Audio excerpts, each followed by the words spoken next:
All right, this is a heating pad that I got from Walgreens, and I'm just going to show you how it works. I have it plugged in. You can see there's the pad laying on the couch pillow right there. And then right here is the remote. All right, so this is from Walgreens. It has an auto off feature. After 2 hours, it's going to turn off, which is really handy because sometimes I fall asleep with it on. So right here, I have the remote right here. And on it, it says high, medium, and low. And so basically all I do is press the button. It comes onto low. Press it again onto medium. Press it again onto high. And if I press it one more time, it will go off.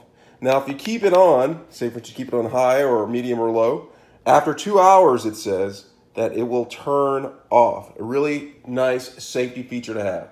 And that's how you operate a heating pad from Walgreens. Let me know if you have any questions. Thanks a lot.